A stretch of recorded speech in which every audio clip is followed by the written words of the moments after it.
Hi everyone, welcome to my channel or welcome back. My name is Crystal. I'm so glad that you're here and that you clicked on today's video. And I'm so excited to share with you guys my top 10 books of 2024. Yay! Side note, I'm trying a different hairstyle. My girls told me right before they went off to school that I'm giving Wednesday Addams vibes. I hope I'm not. Don't tell me in the comments and hurt my feelings if I am, or if, is that a compliment? Is that a good thing to look like Wednesday Addams? I don't know, but that's what they said I'm giving. So I thought about, because I've seen this video floating around quite a bit lately, the top 24 books of 2024, but I know, like, for me, that would probably have me here all day chatting about books, which is not a bad thing, but this would probably be like an hour and a half long video. So I decided to just narrow it down to my top 10. Honestly, this year I ended up discovering so many really great books that I love so much that I'm going to remember forever, like quotes in it that I'm going to remember forever, things that are going to stick with me.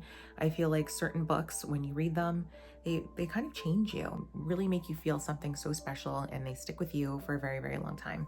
I'm so excited to share my favorite books and what speaks to me, really resonates with me, and what has like kind of defined what my top favorite books are, like what I look for now in a book as a reader.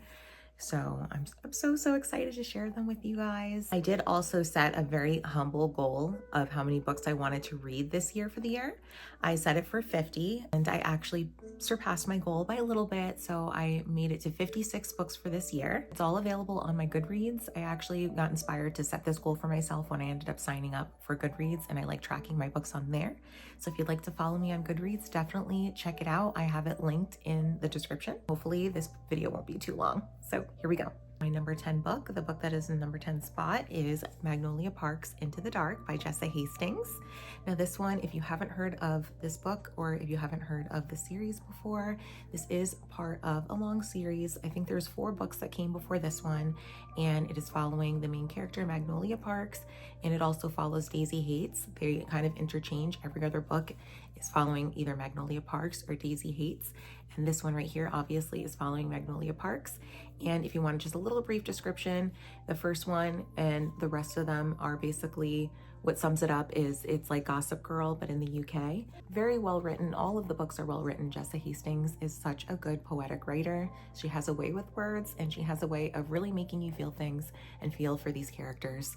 There are a lot of things in this book that are frustrating to read, and toxicity, I kind of want to say, in some of the relationships, but it is so entertaining. From book 1, I've been hooked and I loved it. This one right here in book number 5 in Into the Dark, this one of course continues to follow Magnolia and BJ and a lot of trials and tribulations and things that have happened in the previous books. Magnolia is dealing with a very devastating loss. There was a lot of grief in this book, but there also was a lot of growth in this book from both characters, from Magnolia and BJ, and I just really enjoyed that. I think that the characters have come a long way, and especially BJ, he's matured so much, and Magnolia as well, and it was really nice to see and read and see how their relationship has grown. I really enjoyed it, so highly recommend it. Coming in at number 9 is A Funny Story by Emily Henry. Emily Henry is one of my favorite authors, and I will get to my top favorite book at the end of this video. A little bit of a spoiler. I have another one of her books that are also in the top 10. But anyways, just a little brief description about this one and why I love this one so much.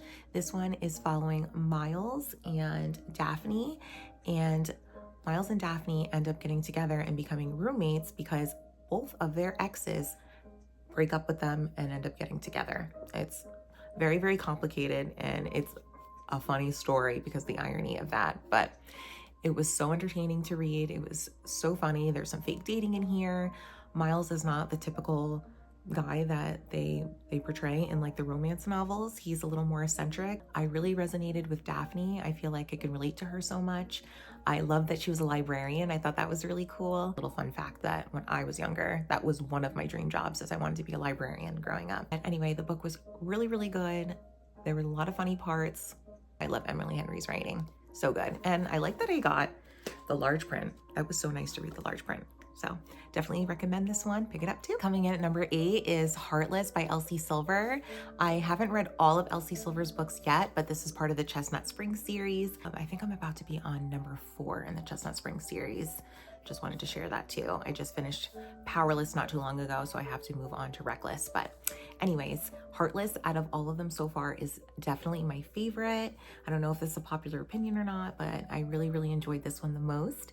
And if you are not really familiar with the Chestnut Springs series, it is basically fun small town cowboy romances, and those are some of my favorite. And I love just the vibes and the atmosphere. I love small town books. I just love the found family that's included in this. And this one is following Willa and Cade, and it's kind of like the grumpy sunshine trope where Willa is like happy-go-lucky. She's a young, fun one, kind of carefree, and Cade is a dad. He's a single dad. Willa ends up getting hired to be the nanny for Cade, and just things happen from there. There's a lot of tension with them, and I mean, there's attraction like right from the start. Sorry if that's a little bit of a spoiler, but it is so entertaining to read. The writing is so good, the banter is so good, and I just ate everything up. Also, the spicy scenes are also very good. I just love this book so much. Elsie Silver is such a good writer and so entertaining, and I can't wait to read more books from her. Coming in at number 7, and this one was a surprise for me because I wasn't expecting this book to be so good, which is probably not fair, but it is The Paradise Problem by Christina Lauren, and I read this one at exactly the perfect timing. You know, when you just read a book at exactly the right time, it just hits so much harder if you were just like perfectly in the mood for it. I read this right before I went on vacation, right in the summertime, and the vibes were just immaculate for that. And if you haven't heard of this book, it is a marriage of convenience between the two, but it's following Anna and West, and they end up getting married so that they can get some free housing at school. West actually is really wealthy. I don't think Anna knew that in the beginning, but he has a lot of money and a lot of family money, and he wanted to get his inheritance. That time was coming up, but in order to get this big lump sum inheritance, he had to be married, happily married, for at least 5 years. Anna didn't know that. Obviously that was the stipulation in order for him to get his money, but he ends up telling her, I need you to attend my sister's wedding, and we need to look like we're happily married, and, you know, put on this charade for my family so that everything will go smoothly or whatever. So she agrees to do that. There's a lot of family drama that comes with it, which was very entertaining. Everything was just done so well. Anna is one of the best characters. She is so funny. Again, it's like an opposites attract kind of relationship where Anna is like the really free-spirited, fun one. She's got pink hair, and West is like the more serious one. Everything was well done. Spice was good. Banter was good. I laughed so many times out loud during this book, and there were some really sad parts to this book too because it's just the family drama. Enjoyed it so much. Highly recommend. Coming in at number 6 is Archer's Voice by Mia Sheridan. This one I had heard recommended so many times over when I first started getting into BookTube or getting into reading again. And I just like became obsessed with just watching so many videos and binging videos on book recommendations, especially for romance. And this one was recommended so many times over, so I had to pick it up. And I'm so glad I did. This one resonated, and like I just love and cherish so much. This book was so sweet, and it was so emotional. Like I remember crying so many times throughout the book. There were happy tears, there were sad tears, just a lot of tears were shed, and I really enjoyed Mia Sheridan's writing. I think she's such a good writer. Again, there was just a perfect mix of the banter. There were funny scenes. The way that the two main characters met too was really funny and really cute and entertaining. But just like a little brief description, I don't want to give away too much about the book, but the main characters are Archer and Bree, and Bree ends up moving to this small town where Archer lives because she's running away from something, and they end up meeting. Archer doesn't speak, and you end up discovering why later on in the book. He doesn't talk, and obviously that like brings some challenges when Bree and Archer first met, but Bree had just a way of breaking down like the walls and being able to communicate with Archer. It's just like, it was just the sweetest book ever. This will always be in my top 10. This will always be a book that I would recommend. I definitely want to reread this book next year if I don't even try to read it this month.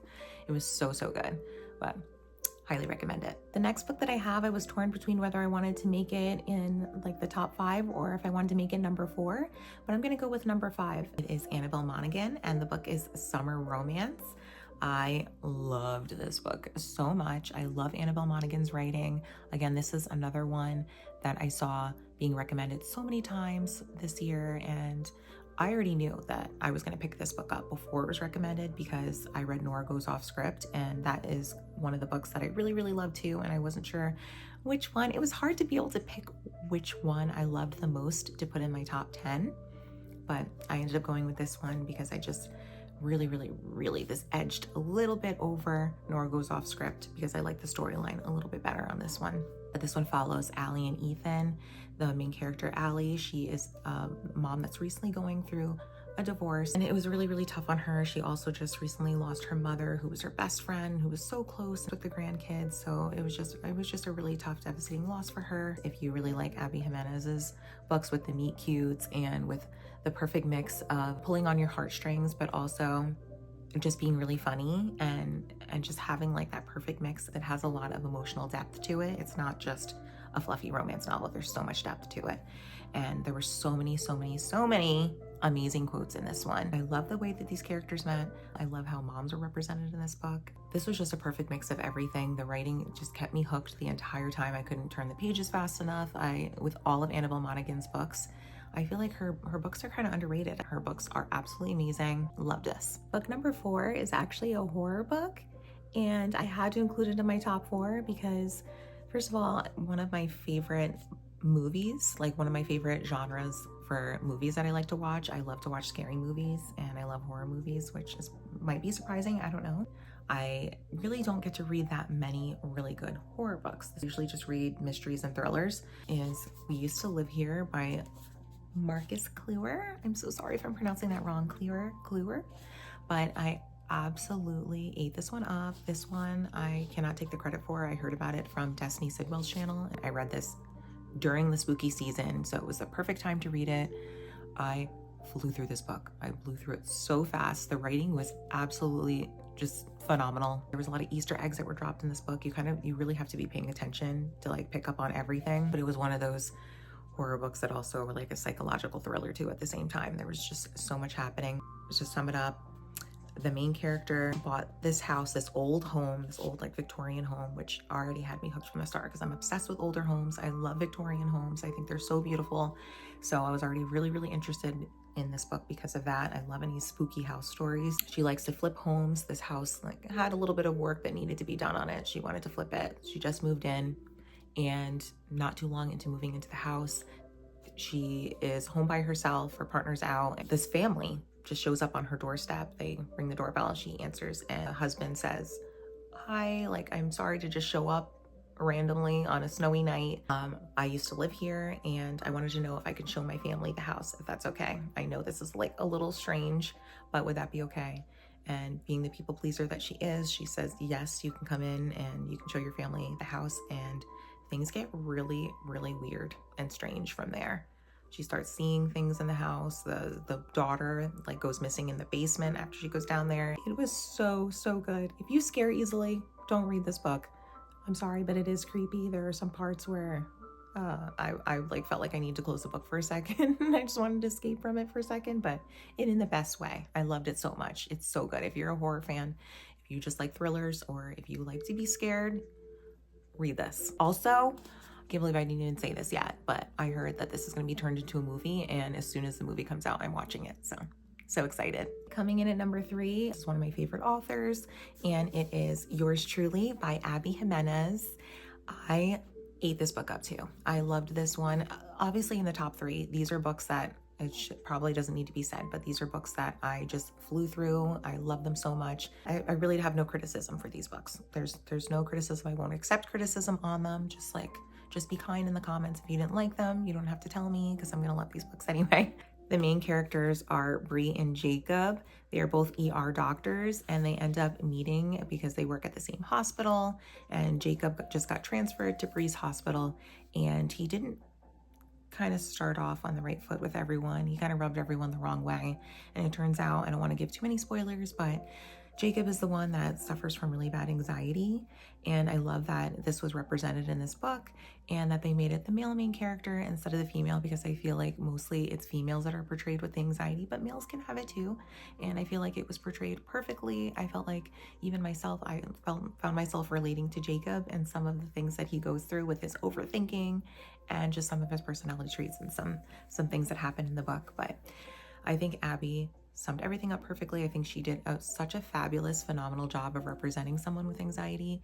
And I loved, again, like this was one of the opposites attract kind of books. Brianna is more of like the outgoing one. She's the one that like likes to go out and party and doesn't really have to like overthink anything or worry or like stress too much about anything. She kind of like will just go with the flow. And Jacob is the one that he is a major overthinker, and it's like sometimes it's hard for him to get out of his own head.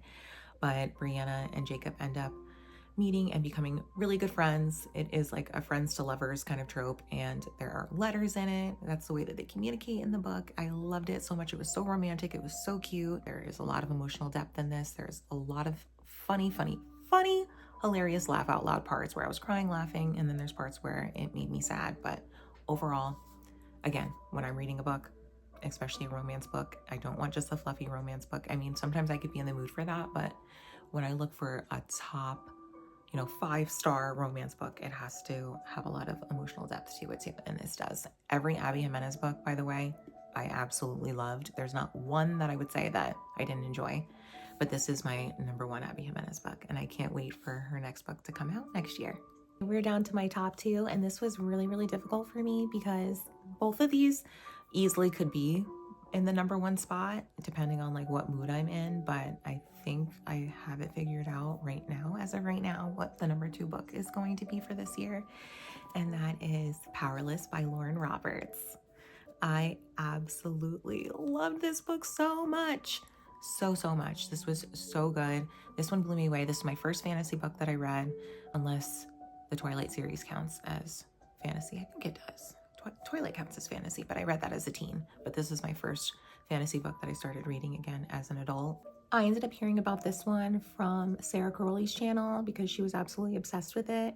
So glad I started with this one and that this one was recommended first, because it is a great fantasy book, or just a series in general, to start with if you haven't read fantasy before, because it's not too complicated. For this one, I'm not going to get into it too much because I could be here talking all day about this one. I could probably spend at least 30 minutes talking about this book, and I'm not going to do that to you guys. So I'm just going to give you a few of the tropes for this one and just tell you like a little bit of brief description about what it's been compared to. So if you've watched the Hunger Games, or if you read the Hunger Games books, it's been compared to that. There's trials in this book. There is a little bit of romance in it. Well, it's kind of heavy on the romance on this one, which is what helped it to be one of my top 2, because I love a romance. I love a good romance. There's so much tension in this one. Really, it's such a slow burn. If you love slow burn, you are going to absolutely love this one. I love the descriptions in this one. I just loved everything about it. The banter was so good. I ate every second of it up, and the tension and the trials and all the excitement was a perfect mix of everything to keep your attention. I just love it so much, and I love Lauren Roberts' writing, and I can't wait for the next one. We made it to my number 1 book, and does anybody have a guess? Anybody, if that's watching this right now, can you guess what you think my number 1 book of the year is? Happy Place by Emily Henry. This one is near and dear to my heart. I annotated the heck out of this one. This is one that I can reread. I know this is like my comfort book. Just like, I don't know, some people are different. I know some people, like you can watch a movie over and over again that's really comforting to you. There's certain things that you do that are really comforting. I can do this with this book in terms of reading this book over and over again. There are so many amazing quotes in this one. I mean, I could be here all day just going through the book and just reading all of my favorite quotes and just raving about this book. It resonated with me so much. I don't think I've ever related to a main character more. Harriet is, if you've read this book before, or if you're about to read it, and I'm just saying, like, if you want to know my personality, pick up this book and read it, and I'm Harriet, okay? I mean, I feel like Emily Henry literally picked apart my brain and she just decided to write a book about me. I feel like that's me personified. That's me.